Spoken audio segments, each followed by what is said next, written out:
Have you ever looked around and felt like the economy you're experiencing is actually, well, two different economies, running on completely separate tracks? You Hmm. know, one where innovation and incredible prosperity seem to bloom, and then another where a significant number of people are kind of stuck with stagnant wages, limited Yeah, it's opportunities. a disconnect you can almost feel sometimes. Exactly. And it's precisely that mystery we're hoping to unravel today. Okay. Welcome to the deep dive. Today, we're embarking on an in-depth exploration of something called a dual economy. Right. We'll start by looking at how this model applies specifically to the United States, and then we'll kind of widen our lens. Zoom out a bit. Yeah, see how global forces like globalization and technology interact with political decisions to shape inequality around the world. The big picture. It really is. Our mission is to understand not just what these divisions are, but the forces driving them, the global stage they play out on, and crucially, why some countries navigate these challenges so differently. By the end of this, you'll have a much clearer picture, we hope, of the economic world around you, and importantly, why it matters to your understanding of how things work. And where are we drawing these insights from? Ah, good question. Our insights today come from a really fascinating and rigorous book. It lays out this dual economy model and offers some compelling global comparisons. Excellent. Ready to dive in. Let's do it. So let's begin by pulling back the curtain on the U.S. economy.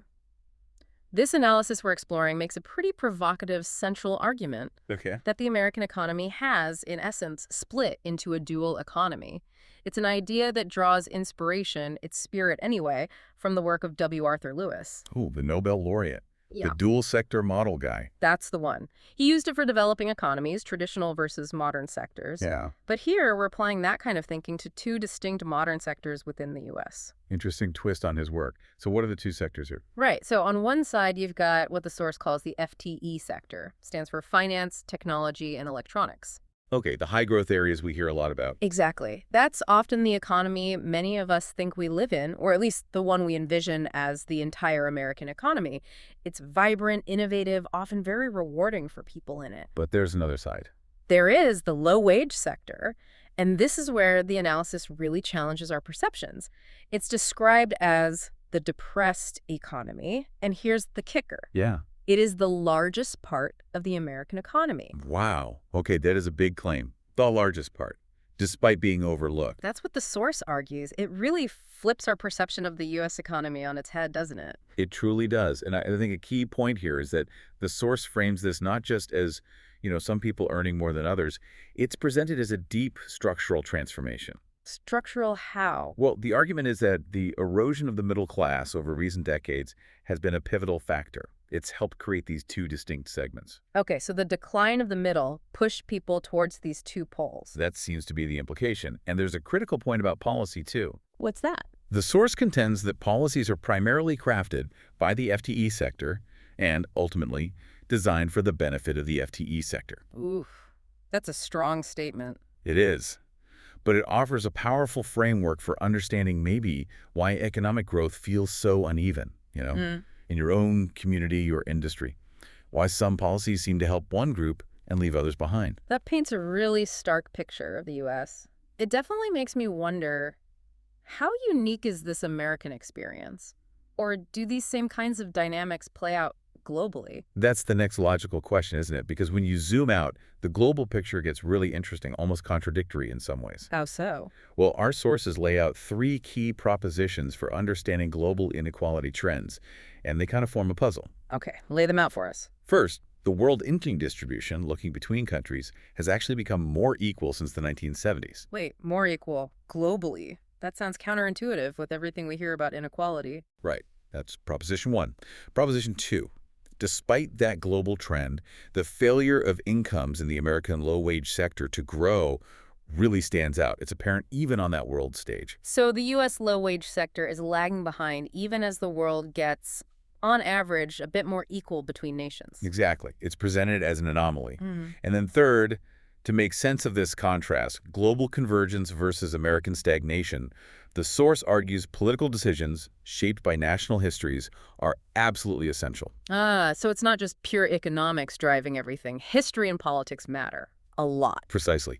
There's clearly a story here that goes beyond just simple market forces. And it's crucial, really crucial, to distinguish between inequality within countries and inequality between countries. Okay, break that down. That distinction seems key. It is, because often in public discussion, those two get mashed together. So inequality within many countries, including the U.S., has definitely increased. The gap between rich and poor inside nations has widened. Right, we see that. But inequality between countries, the average income gap between, say, the U.S. and India or Germany and Vietnam, that gap has decreased. Okay, so the location of inequality is shifting.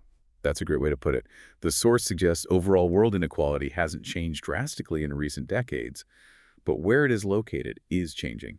It's moving from being mainly a gap between rich and poor nations to being more about the gap within nations. And what's driving those shifts? Why is the between-country gap closing while the within-country gap is widening? Good question. The decrease in inequality between countries is largely thanks to massive economic growth, benefiting poorer people in places like China and India, huge populations being lifted out of extreme poverty. Okay, that makes sense. A major success story in many ways. Absolutely. Yeah. But at the same time, the increase in inequality within countries is mostly driven by incomes rising sharply among the richest people globally. So the very top is pulling away everywhere while the bottom in some large developing countries is catching up. That's the essence of it. You see how both trends can be true simultaneously. It helps frame why the economic challenges you observe aren't isolated. They're facets of these complex, sometimes contradictory global shifts. That really clarifies the global picture. But let's get back to the how. How exactly do these big forces we always hear about, globalization, technology, how do they mechanically create such different results for the FTE sector versus the low-wage sector? Right, let's unpack the mechanisms. For the richest, those in finance, tech, electronics, their incomes have grown significantly. Why? Well, they're thriving domestically, sure, but also through huge engagement in international commerce. Like a tech company going global. Exactly. Think about that reach. Expanding a user base to billions worldwide translates directly into massive wealth for founders, top engineers, financiers, people in that FTE sector. Globalization basically expanded their playground. Gave them more scope. More scope, new markets, ability to set up businesses worldwide as American firms became more globally active. Okay, so globalization was a huge boost for the FTE sector. Definitely. Though it's important to add, as the source notes, political decisions within countries also played a role, sometimes moderating that inequality growth. It wasn't purely economics acting in a vacuum. Right. Policy still matters. But what about the other side, the low-wage sector? How did globalization and tech hit them? Well, for them, globalization meant facing ever more international competition. Think manufacturing jobs moving overseas, pressure on wages here. Okay, the outsourcing story? Part of it, yes. And then technology comes in, compounding the issue. Automation, machines doing work previously done by semi-skilled workers. This created similar divides in many industrial countries, not just the U.S. So it's a double whammy, global competition and machines taking jobs. That's the picture painted. And it wasn't necessarily that globalization created these divisions out of thin air, but it profoundly intertwined with technological change to accelerate and deepen them. Can you give an example of that intertwining? Sure. The source points to Branko Milotovic's work. He's a leading scholar on global inequality. He observed something striking between roughly 1988 and 2008. The lower middle class of the developed world, think factory workers, clerical staff in the U.S. or Europe, saw their incomes basically stagnate, flatlined. Okay. But during that same period, the incomes of similar groups in places like China grew incredibly rapidly. So rapidly, in fact, that these two groups, once worlds apart economically, ended up much closer. Wow, so globalization and tech allowed Chinese workers to compete directly, benefiting them hugely, but stagnating wages for similar workers in rich countries. That's a key part of the dynamic Milanovic identified. He summarized it perfectly. Technological change and globalization are thus wrapped around each other. You can't easily separate their effects. Think about global supply chains, automation in warehouses or factories in your own area. These aren't abstract forces. Exactly. They're tangible manifestations reshaping economic reality. Okay, so if these forces, tech, globalization, are global, that brings us back to the puzzle. Why do countries experience the outcomes, like inequality and this dual economy structure, so differently? Why isn't every rich country looking just like the U.S.? This is where the source really emphasizes the power of political choices and national context. It's not deterministic. Right, so let's compare the U.S. to, say, Europe. You mentioned the hollowing out effect. Earlier, technology replacing mid-level jobs. Yes. And the analysis we're drawing on reveals something fascinating. That effect, the replacement of mid-level routine jobs by technology, was actually stronger in many European countries than in the U.S. Stronger in Europe, so technology had more impact on the job structure there. According to this analysis, yes. In Europe, the share of workers in highly paid jobs rose significantly, reaching over a third by 2010. If you put the U.S. on that same chart, it would be near the end, showing a smaller technological impact on mid-level jobs. But wait, that seems paradoxical. If technology hollowed out European job markets more, shouldn't their inequality have risen more dramatically than in the U.S.? Logically, you'd think so. But here's the American paradox the source highlights. Despite a relatively smaller change in the job distribution due to technology, the increase in inequality in the United States was relatively large, much larger than in many of those European countries. Okay, my head hurts a bit. Smaller tech impact on jobs, but bigger jump in inequality. How does the source explain that? What makes the U.S. different? This is where the analysis points squarely at history and specific societal factors. The source argues the peculiar history of the United States is a key differentiator. Meaning what, specifically? It highlights America's long, painful history of African slavery and the subsequent persistent efforts to subordinate African Americans to create systemic divisions. Okay. And here's the provocative argument put forth by the source, and it's a profound interpretation. Without the American attempts to divide populations into different groups, us and them economies of rich and poor may not have separated into dual economies. Wow. So the argument is that deep-seated historical racial divisions essentially laid the groundwork, made the U.S. uniquely susceptible to splitting into these separate economic realities when pressured by globalization and tech. That's the core of the argument presented. It suggests these historical societal divisions were a foundational element shaping the structural economic separation we see today, a context quite distinct from, say, Germany or Sweden. None of the European countries share that specific, long history of racial division in quite the same way. Right. Although the source does offer a thought-provoking contemporary parallel.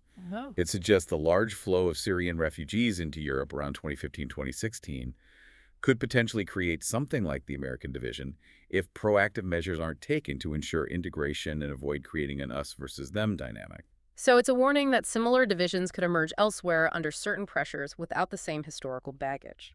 It underscores the potential fragility, yes. And this connects to the work of Anthony Atkinson, another giant in inequality research.